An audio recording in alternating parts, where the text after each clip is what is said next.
Hi, I'm David, and welcome to the Game of Life show. Hi, and welcome to this episode of The Game of Life. This episode features Tal interviewing me, so that should be quite interesting. And we'll look at two words and go into a bit of detail on their implications in the game of life. So sit back, relax, and enjoy the show. Well, this is exciting tonight, isn't it? It's your turn to interview me. Yeah, today we're gonna give you, what do they call it, the first degree? The first degree. Let's see how we fare with this one. I hope I've done my homework. All right, you ready for this? Oh, I think so. Take a deep breath. Yes, let's go. Yeah, it's exciting when you're on the other side of the rope, huh? Of course. Okay, David. So, who are you, David Cook? Well, you answered that question a little bit, but did you know there's hundreds and hundreds of David Cooks in the world? Actually, And I'm probably one of the least significant of all the ones that I've come across. When you Google my name, you get a lot of other David Cooks who have done a lot of other things, but you don't get much about me, if anything at all. And that's probably a good thing, but the things that I have done are pretty good, so I wouldn't mind a few people finding out about them. So who I am is a simple Aussie country boy who's living in the city, who's set up his little business, which is based on helping people, really. And that's been happening in all sorts of different ways, from a volunteering side to being on school committees, and then helping the elderly with their technology, and then helping businesses with their technology. And a lot of people think that I must love technology because I'm so entwined with it and always talking about it. And the thing is, I don't really like it that much at all. I just like connecting with people, and I find that technology creates such a barrier so many times, and even so much unhappiness with people, that I found myself sort of creating that bridge between technology and people, and helping people become friends with their technology. So yeah, that's me. I'm David Cook, the Frontier Dave they call me, and I help connect people with technology and hopefully leave them smiling when they're finished. I do that with a computer training business where I go to people's homes and sit next to them and help them use their computers and phones and tablets. I help people remotely. I do the same with businesses. I help set up their digital marketing with their websites and the social media and all those things. Even help them buy their own printer and their networks and set things up, and also support where people can ring me up and I can answer questions and things like that. But we're moving more into empowering people to help themselves, and that's sort of where I'm at for the near future anyway. And because I think I seem to remember that you have clients all over the world, actually. Yes, people you work with. I don't know if you call them clients, but yeah, I still use the old-fashioned term customers, and yes, I do have people all over the place. And up until recently, or till last year, I mainly communicated through Skype and email. I used to make a lot of it, or still do, make a lot of videos and send them in an email showing people how to do things. And I find that a very effective way to help people, because they can keep pulling up the video and watching it over and over again. And but now with technology such as Google Hangouts, which I used extensively, and now Zoom, which is what we're using tonight, it sort of brings the connection closer together, and it's like I can talk to just about anybody anywhere in the world, just like they're in another room, until the internet drops out, that is. Okay. You know, I once was in a museum in New York, in UK. You know? Yes. And there is a place in that museum that talks about people who were sent from UK to Australia. And I actually found your name in that hotel as David Cook. I don't remember all the details, but there was a David Cook that was sent for something or other to live in the If it's for good things, I will put my hand up for it. If this David Cook did something bad, it wasn't me. I don't remember. Well, it was a jail part of the museum, but yeah, anyway, so that's just a little story that was fun. Oh yeah, maybe we know some people in Australia. Yeah. And there you were. Yeah, well, the connections are quite good, and sort of working with technology is really, it's sort of, how can I say, it sort of empowered me to help people in ways that I never thought that I could, and to see things like one couple I helped, they both had brain injuries, and Wow.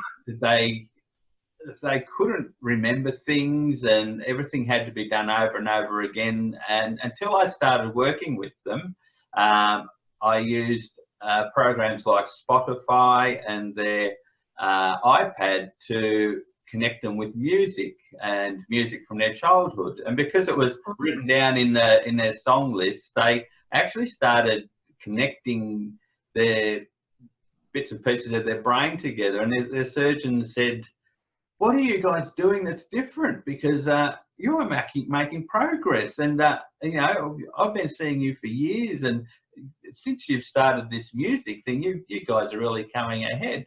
And when they told me that, they said it's because of what I was helping them with that really made a difference in their lives. It sort of blew me out of the water, really. I thought, well, this is better than any income you could ever earn, although money is good. But the feeling you got from helping out.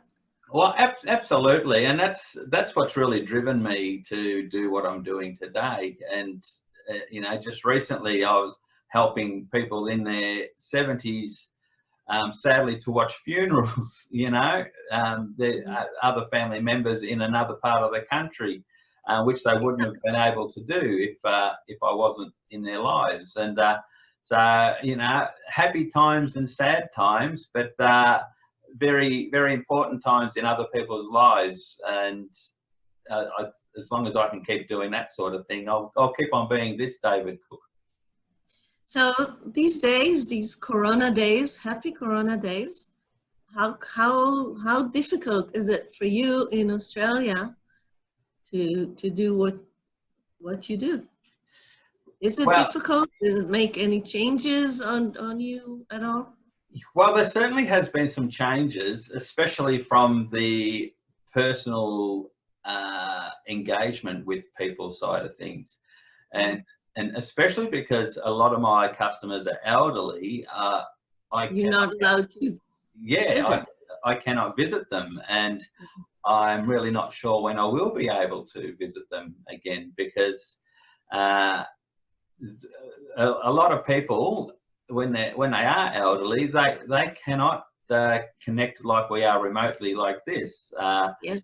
Although I have done a few like that, and even one particular person who's actually in his dying days, I'm helping him put his digital fares together, and it's very hard to do that remotely. And yeah, and it's sort of very sad, because I cannot have that personal connection that is so important to them, but also to me as well. So really missing the personal touch side of things, because that's a big part of my personality and a big part Yes. of the way that I do my business. And but we're getting by with the technology.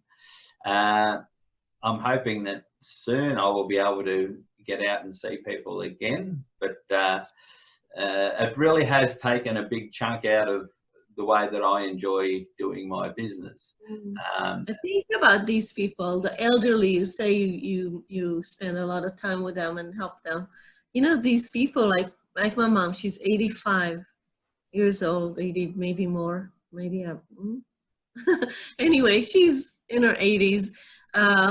And in her lifetime, she had to learn and relearn so many new technologies. Just think of what happened in the world in the last 85 years, 90 years. Yeah. And here these people really have to, we talk about reinventing ourselves, really have to get to know, learn a language that is foreign to them. Yeah, that's right. That's something that's completely alien to them, and they've sort of withheld the big push to get into technology for so long that I can get by. All of a sudden, the government is putting everything online. If they need to buy something, they have to go online. And banks now, they closed all the branches. You have to go online. Yeah. But at the same time, it's full of surprises, because it's you. Right, hang on. That's better. Technology, there you go. A few years ago, I had this customer. She was a 94-year-old lady who called me up one day, and I went around to her place, and she was in a wheelchair, and she wheeled back into where her computer was, and she started up her computer and got me to sit next to her, and it ground and whirled along, and finally started up, because it was Windows 98. It was a fairly old machine, if you remember that. And she got it going, and then she started playing this game of solitaire, and I just watched it for a while, and she goes, I like playing solitaire. It's my favourite game. It's really good. But I want you to get me a new computer. I want to talk to my son in South Africa. And I go, okay, we can do that. And I gave her a few bits and pieces of information and had a few phone calls, and I came back the following week with this brand new computer to set it up for her. And I spent an hour and a bit setting it all up and getting it all going and getting it all connected. And I was ready to tell her all about Skype so we could talk to her son in South Africa. And she goes, oh, no, let's just start it up now. So I'm sitting next to her, and she starts it up, and it starts up really quickly. And I go, now you go here to the start button, because it wasn't Windows 98 anymore. It was a newer operating system.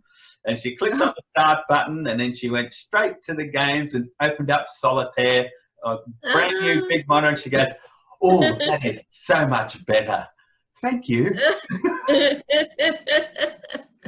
So I was done for the day. But we eventually did go on and get Skype going, and she was talking to her son overseas, and that was such a big thing for her and all that. But it was just, no, she just wanted to see that solitaire nice and big on a new monitor. Yeah, because, you know, most of the day she will sit by herself with the computer playing games. Yeah. And maybe she will talk to her son like half an hour a week or so, you know. I can just imagine her saying, sorry, son, I have to go now. It's time for solitaire. I have to make another stage of my game. That's it. So, you know, usually computer people are considered to be very computer-like people, and you're actually the opposite or Yeah. the anti definition to that. You're very, very different. Yeah, and I understand what you mean when you say that. A lot of technically trained people talk a different language when they're trying to help people, and it's so I come from a different avenue. I'm actually a qualified teacher, so I come from the position of showing people how to use things, and I just happen to need to install things or build a website before I can show people how to use them. So it's good to have those skills and to approach it from that way. But and yeah, it's all about people. And as a technician, probably talks to a computer if it's a person, you know. But yeah, no, I'm a people person, and I find it really does help. It even helps in business, because you selling things and doing business is actually quite an emotional thing. So you really need to get into the person's mind if you want to do business with them. And technology shouldn't be a barrier. It just should be a way to enhance your experience. A tool. You know, the author, maybe I'm not pronouncing his name right, Paulo Coelho, you know that author, and his very famous book, The Alchemist. The Alchemist, yeah. Alchemist, yeah. So in that book, he talks about that different people have different tools to express the breadth of the world. So you can be, you know, a healer and use computers, and you could be, you know, a teacher and use computers, and you could be, it's just your tool. It's not who you are. Yeah, actually, for a few years, I had on my business card, David Cook, technology therapist. Therapist, yeah. Yeah. And also your name now, Frontier, where did that come from? I mean, I have my ideas, but... Wonderful question. Actually, I would like to hear your ideas before I even tell you. Really? Yeah. Just to see if my interpretation of Frontier actually does get out there the way goes across. Yeah. Well, this is water, by the way. Don't. Not vodka. Not vodka. In this heat, are you crazy? Who can drink alcohol? It's just impossible. But anyways, to me, Frontier is, well, it takes me, you know, to U.S. history, actually, to, you know, conquering the frontier, a new place, a new horizon, with all the struggles that go with it. So actually go and conquer a new place in a good way. I mean, I don't mean kill people and all that kind of conquer. I mean, maybe go and conquer your own borders, your own limitations, and go across that. And let's see what is your frontier, and let's open it up and go further. This is kind of the ideas that go in my mind. And also Australia was for a long time the new frontier of the world. And that comes to, you know, that just goes along with that, that you're the Wizard of Oz. Oh, love that thing. You know, you are right on the ball. You've explained that so well, and yeah, there's two parts actually. One thing is I'm a big Trekkie fan. I love my Star Trek, and the original series of Star Trek was all about the new frontier, going out there and exploring and seeing new things. And this is back in the Windows 95 days. And then when the internet came along, that was the new frontier. It was unexplored, it was unconquered, and untamed, all those things. And yeah, I saw myself as a guide, so to speak, to go out there and help people discover this new frontier. And the name sort of stuck. It had the Star Trekky side to it, but it also had the exploration and the discovery and the journey side to it as well. And so yeah, you're spot on. That's pretty much exactly why I chose that name. So what were your crocodiles on the way that you had to, you know? What were my crocodiles? Oh, we're back to the monsters, are we? Well, you know, frontier, crocodiles, Yes. Australia, you know, it all goes together. But yeah, what were, do you understand what I'm asking? What were your crocodiles? What were your demons? What were your hardships on the way to who you are today? Yeah, on to who I am today. Well, there's, I think probably some of the key words, and we're going to look at a couple of words shortly, but, you know, things like fear, that's a big crocodile that's always lurking in the water, fear of the unknown, fear of failure, fear of disappointing or fear of being disappointed, fear of failure. Fear is a big one. It's always sort of been there, and it's one of those little monsters that sometimes you feed it, and sometimes you need an angel to sort of distract you, so that well, that's another one, distraction. I spent a lot of my childhood looking out windows rather than focusing on what I should be doing. I know that one. Yeah, I've always wanted to be somewhere other than where I was. I didn't really like the structure of school life. I didn't like the structure of town life. I'd love to get on my push bike and just ride around anywhere.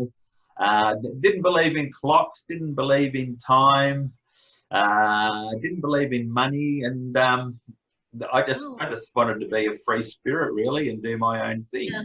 And sometimes that got me into mischief, but a lot of the times I was just discovering things, and so that was so distraction was probably good in a way, because I didn't get focused on fear and disappointment and all those things that sort of hold you down. So if you know, we talked about that we're gonna try to connect our conversation to here and now. And this word that you bring up, fear, is very, very much present in I don't know how is it in Australia, but in Israel very much. And we try to talk about all the conspiracy ideas that people come up with every single day that has to do with this. And some people try to find, you know, something to hold on to and to feel safe. Yeah. But how do you see that? I think fear is very prominent in Australia at the moment. I think it is throughout the world. I think in other countries there's other elements that are arising, like there's frustration and anger and all sorts of things you see in other countries. But in Australia, it's still fairly laid back, which is what Australians are always like. Yeah, is that because what the Australians are like in nature, or just COVID-19 is not so prominent? Yeah, no, Australians have always been well, fairly rugged and fairly robust, because that's what it's like out here. And you know, our parents have always had fairly hard lives, and we accept a lot of things and sort of just deal with them rather than complain about things. We just knuckle down and do what has to be done to get through, and that's worked well. And I think that's reflected in our figures so far. Like I said earlier, disappointingly, we finally hit 100 dead people from coronavirus. But compare that to the rest of the world, You're doing pretty well. It's a good score, yeah. But the fear is coming, and it's mainly because of time, because the uncertainty opens the door for fear to come in. And Australians love to travel, and not being able to travel really does tie us down. We're not we're nomadic, but we love coming back home. Don't misunderstand me, but Australians. I understand completely. Israelis are like that too. We love to travel. Yeah. But there's no place like home. We love to come home. Well, that's right. You know, we all believe that we're in the best country in the world, and, but we still love to see all the other ones, you know. And but even not even being able to travel in our own country is really hit hard, especially. We're quite patriotic at the moment because we've had 7 years of drought followed by massive bushfires that burnt more forest than what they lost in the Amazon not so long ago in their big fires, and some of those fires are still burning. Like they're under control, but they're in hard to get to places, and they're still going to burn for months. But a lot of the properties still haven't been repaired, and people haven't been able to move back in because the coronavirus has come along now, and so you know the rebuilding and flying the flag and getting everybody back on their feet has sort of been put on hold. And we love helping the locals and helping people when they're down, and I think we're frustrated that we can't. We put a lot of effort into having local holidays in the areas that we hit to get tourism back.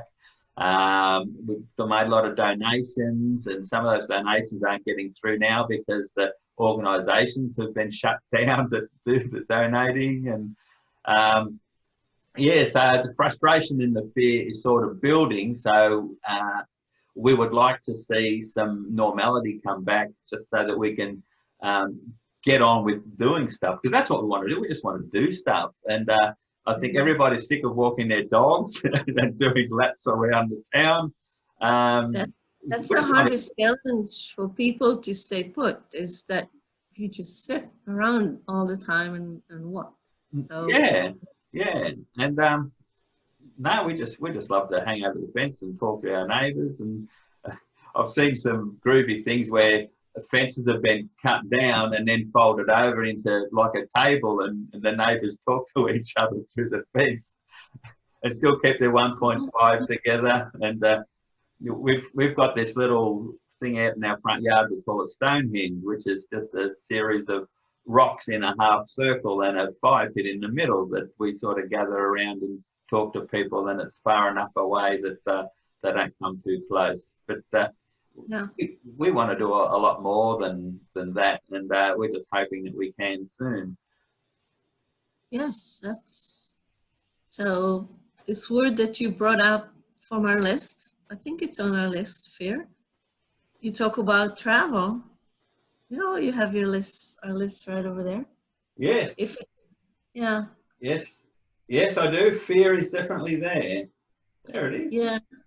So when you talk about travel, this word fear is very prominent in the world of travel, because okay, I'm gonna come to Australia. How many hours are flight? Do I want to go on a plane now with people I don't know? And maybe they do, maybe they don't. This word fear, we're trying not to let it into our lives, but I see it more and more and more. People are acting out of fear, not out of. It's sad to me. That's a distraction. Yeah. That's a distraction. Yes. So we need to counter that with another word, don't we? Yeah. Do you have that in mind? I do. I think I'm guessing, but you're gonna say it first. I think I'm guessing what you have. Well, if I said it starts with H, does that help you at all? A what? H. H. H. I hope you can guess the word. Start with an H. I thought it was starting with an E. No. One that you put on there. I was really hoping you would guess this word because it's... are you giving me a hint now? Hopefully I am, because it's a very enabling word. Hopefully you are. Hopefully you are. Did I help you? Yeah, that word hope, you know, Hope. Yes. the story of, come on, the mythology story. Of course, it's not coming to me now, but you're very good at Greek mythology, about the Pandora box. So it seems like that really what happened, well, you know, I just thought of it now, but actually what happens now is Pandora box opened. Thinking of Australia. Yeah.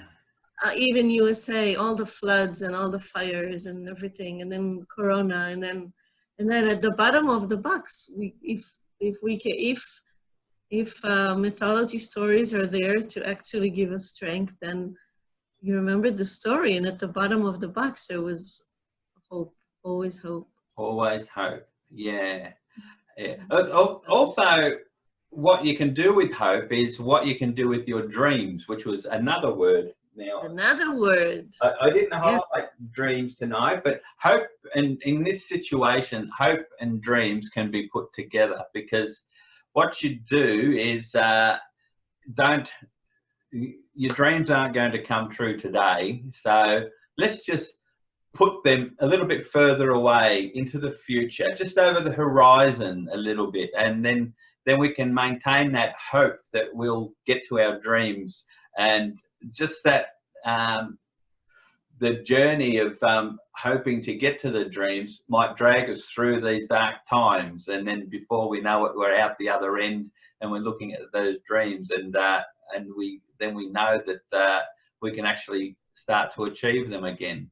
But to do it, we just need to look just over the horizon a little bit and stop looking at our feet and looking around where we are now, where it's all cold and wet and muddy and dark and burnt and all those terrible things that we are at the moment.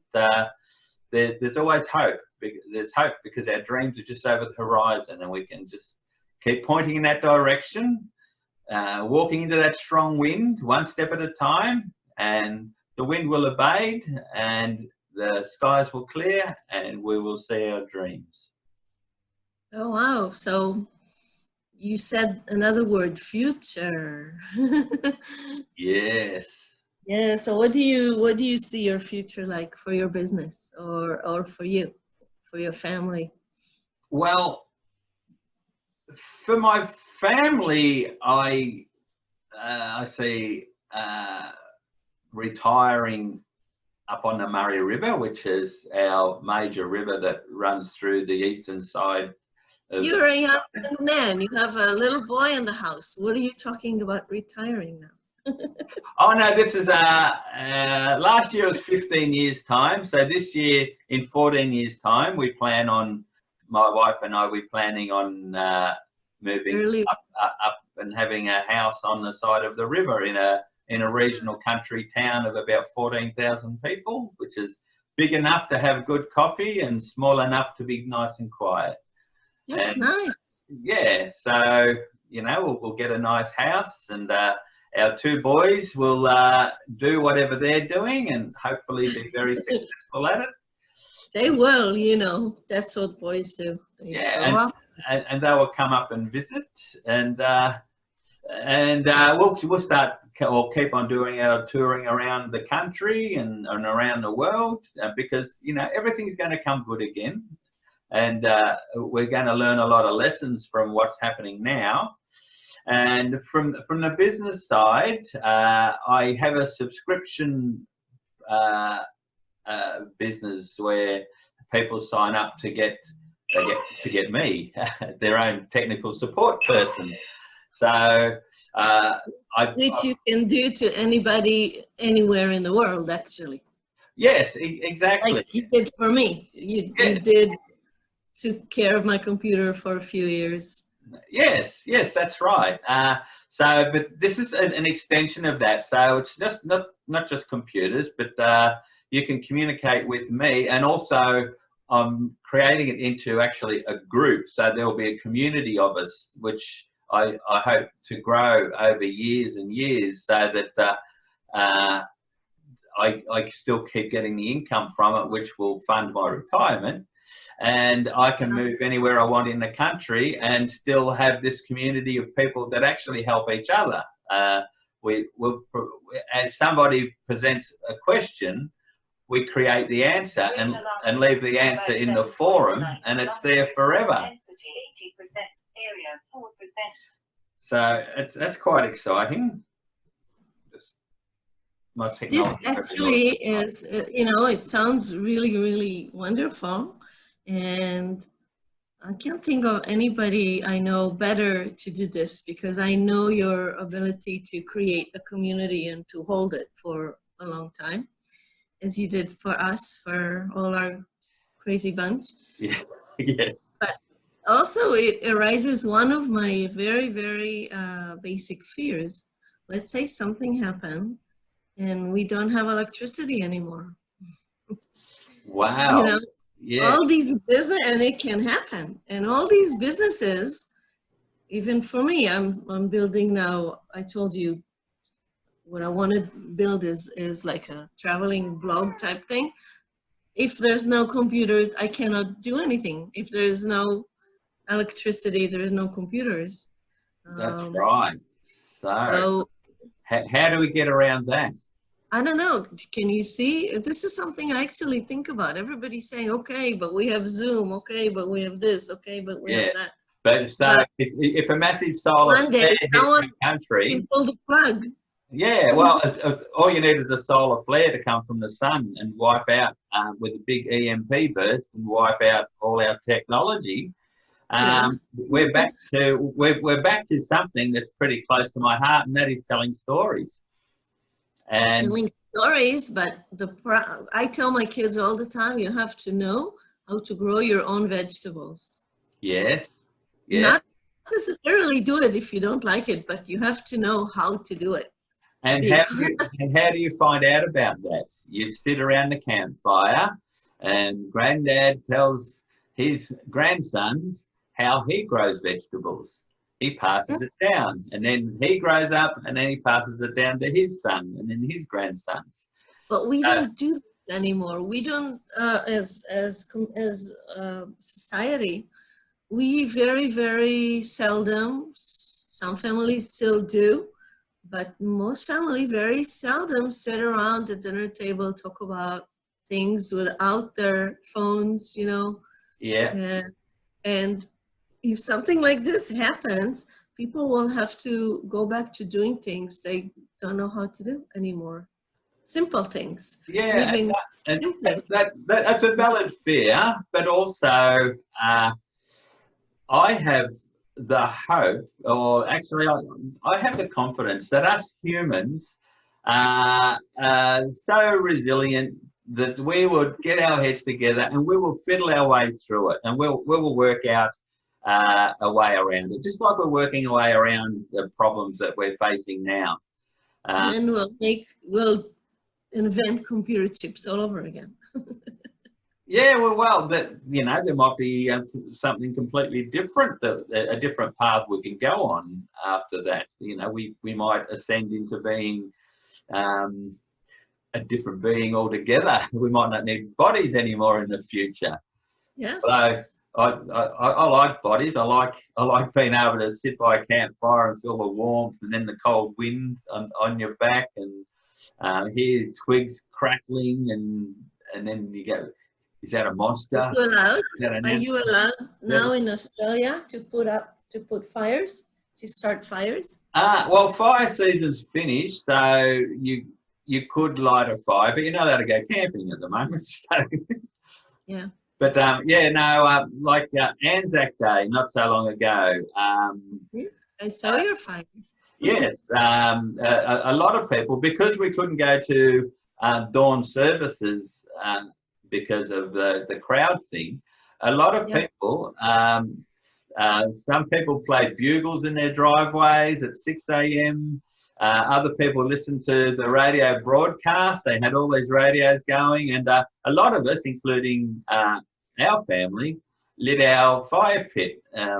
And we sat around that and listened to the service very, very quietly with the flames. It was like an Olympic flame.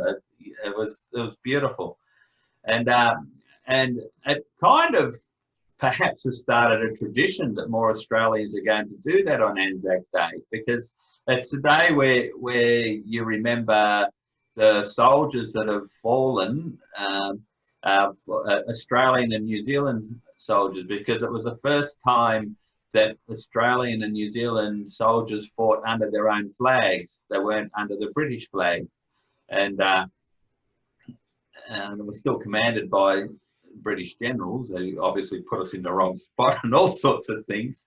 But like the Gallipoli campaign, which what it celebrates, if you can use that word, was actually a defeat, but it was one of the best defeats a country could have. The way they got off the peninsula with very little loss of life by having guns mounted on little tripods with water, with cans of water in it, that as they slowly dripped, they pulled the trigger to make the Turkish forces think there were still people in the trenches. Meanwhile, they're all tiptoeing down to the boats and running away. And yeah, so you know, it's they were ingenious, but the Australian commanders showed that they can manage their own troops, and these same Australian and New Zealand troops went to the Western Front and had lots of took part in a lot of victories that helped the British and the Americans who arrived late on the scene, particularly on the Western Front, some big victories. Yeah, you seem very proud. I am. I'm proud to be an Australian, but also I'm proud to be a good person, a good human being, and I want to make more good human beings. And the only way to make that is to get the human being itself to realise that they are good. Really, I can't make anything. It's up to you. If you want to be something, you have to choose to. But hopefully, I can guide people to being a better person by seeing what they can be. I just, you reminded me of, you know, my mom, she was born here in Israel when it was still under British rule. And so they were British soldiers and they were Australian soldiers. So as kids, they really liked the Australian soldiers while they really hated the British. Yeah. So she tells me that the Australian soldiers were really, really, really nice people. They really liked talking to them as children. Yeah. I with them or whatever. I hear the same stories from Afghanistan. The Australians went over there once again in small numbers to build schools and to build communities and things like that. And after the Bin Laden war, whatever it's called. Yeah, well, they've been there for years, either unofficially, but I'm not sure if there's still Australians over there now. But they were there. They were training the Afghan army, and also they were building communities or rebuilding in a lot of cases, but also building schools and places for people to be safe and you know, putting in place systems, and once again, good people helping other people realize that they can be good too. This episode was supposed to be all about you. I want you to, from all the things we talked about, like put make a little summary, a little like 3 sentences or 4 or 5, no matter, that really are most important to you at this time. Okay. Well, probably the best way to do it would be to describe what's pretty much always in my head. You know, what's that little voice in my head that's always saying, and it's probably, can I help you? Is those 4 words are always in my head, and it gets you into trouble sometimes because I love to fix people. If I find somebody that's broken, that I consider as broken, I'll interfere a little bit, and I'll try and help them and be their guide, and that's probably one thing I've learned is I can't fix people. They can fix themselves, but I can lay the tools out in front of them and hope they pick them up. And I should not be disappointed if they don't pick them up because they're not ready to pick them up.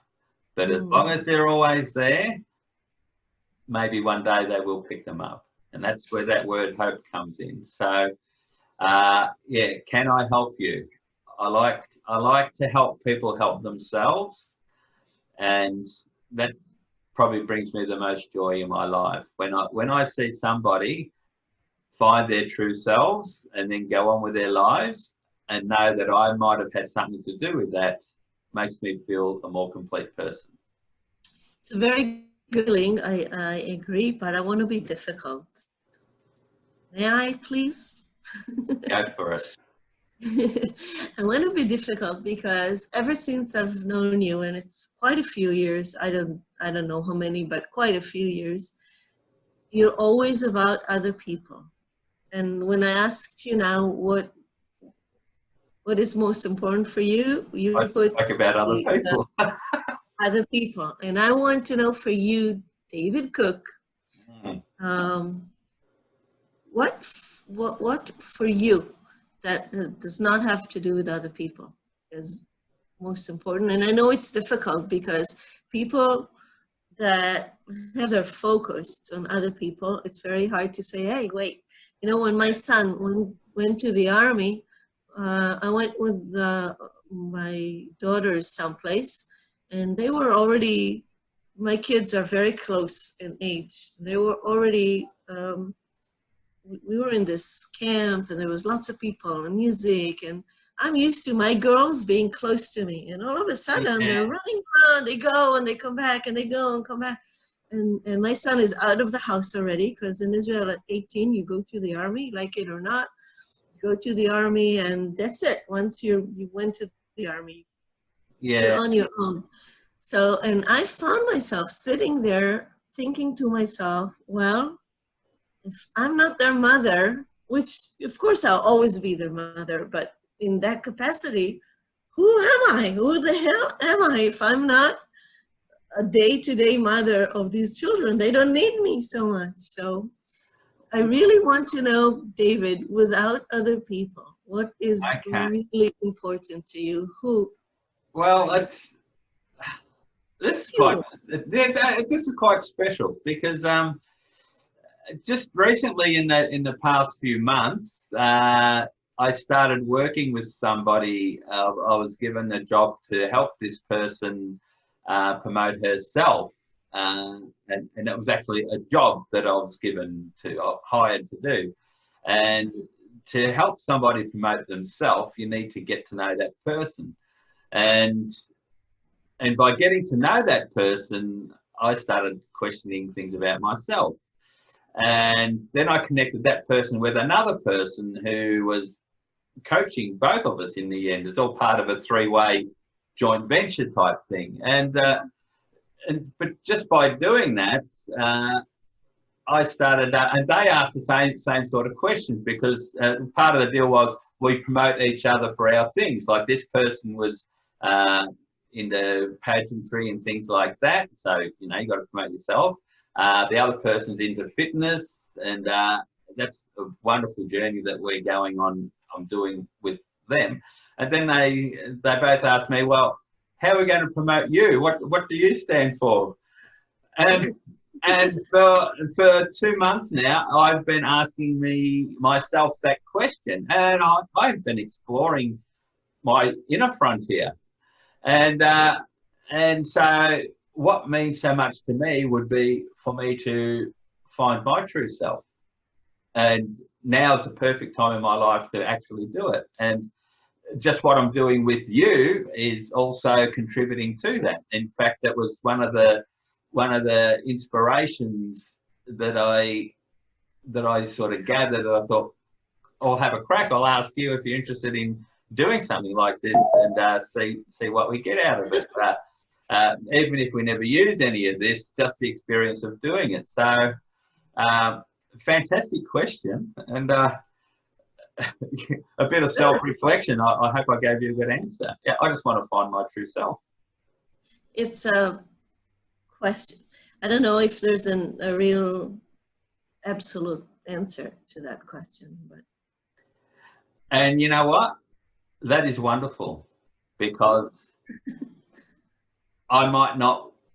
It's a bit like the journey of life. You don't want to ever really find out everything about yourself. You always want to be wondering, because if you do find out everything, what have you got left? You know, It's the end. I mean, as long as you're alive, there's one more thing.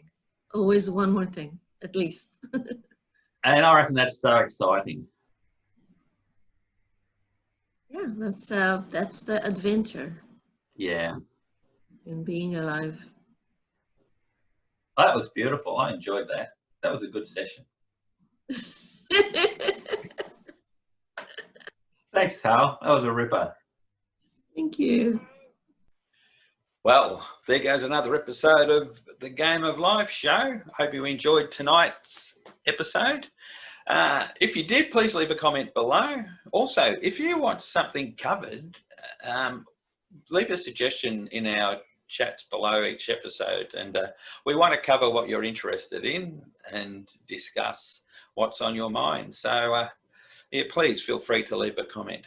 If you don't want to miss out on future episodes, please subscribe to our Warts and All channel, where we have lots of episodes about how to be a better person, how to have a better life, and yeah, everything wonderful and good, actually. So it's your channel, so please give us the content. Don't forget to hit that bell if you want to be notified each time a new episode is available. Once again, thanks heaps for watching our show right to the end, and we'll see you next episode.